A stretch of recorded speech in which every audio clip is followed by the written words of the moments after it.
Welcome to the module where we talk about trailing stops. This is the optimization method to the iMTF strategy. So why trailing stops? Why are we incorporating? Why do people use them? It's as simple as this.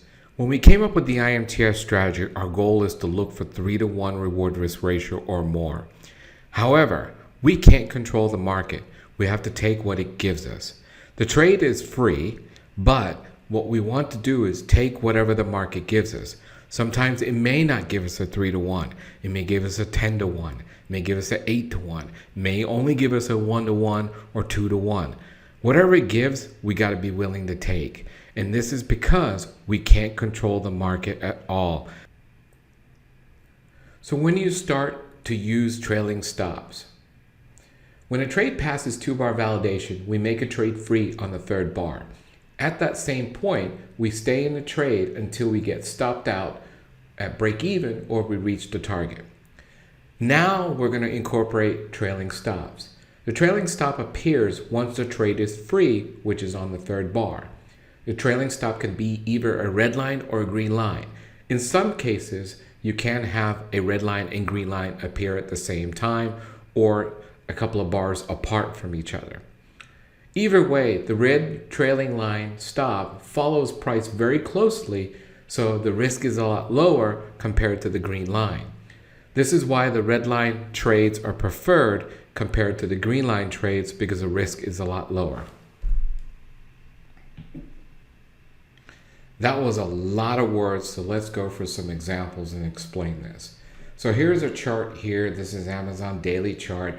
You could see the cross is right there. This is a daily time frame here. The cross is right there, the timing element. You could see there's an entry right there too. The price did enter on this trade right there. 2 bars later, this basically passed the 2-bar validation. So on the 3rd bar, which is right here, we change our stop to our entry and the trade is now free. At the same time, either a red line or green line will appear. In this example, the red line appeared here. Also, one of the things that we do is when on the 3rd bar, we go back and find the timing element, we give you a black arrow. If it's a bearish trade, you'll have an arrow pointing down. If it's a bullish trade, you'll have an arrow pointing up, so you know exactly where the timing element is. So in this trade here, we're free. Now, what we were doing was staying in this trade until we get stopped out at break even or we get to our target.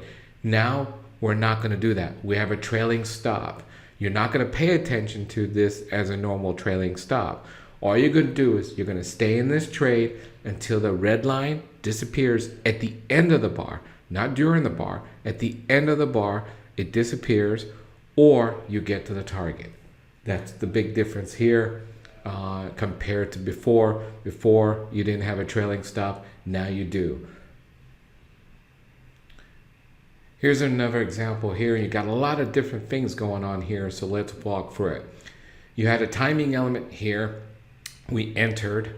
2 bars later, this was past the 2-bar validation. On the 3rd bar here, both the red line and green line got activated. So this is a situation where both get activated right there, and you could see the black arrow appeared. You could see that red line follows price very closely. Well, it's hard to see on this example here, but you could see it over here. But either way, the red line disappears at this point, the green line sticks around here. And you could see this, the red line ended here, the green line stayed, and then later on, since the red line had ended, the system is always going to be looked for another opportunity with the red line.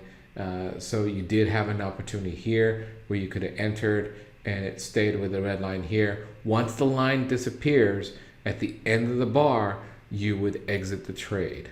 So either you get to your target or you get out when the red or green line disappear. That is what we're doing now. Here's another timing element here. You could see there's 2 timing elements here and they occurred at different times because you got 2 different black arrows here. So the very first one is right there, and you could see 3 bars later, the red line starts. So this is a opportunity at this point here. Later on, the next bar here, This was another trade opportunity that you could have gotten into if you didn't get into the first one and not dealt with the green line. So you have two timing elements, one bar separation between them, and that can happen there too. And in either way, whichever trade you took, you stay in that trade until the red line or green line disappear at the end of the bar, not inner bar, because the inner bar, anything can happen. The red line or green line could come, go. You have to make sure it's at the end of the bar.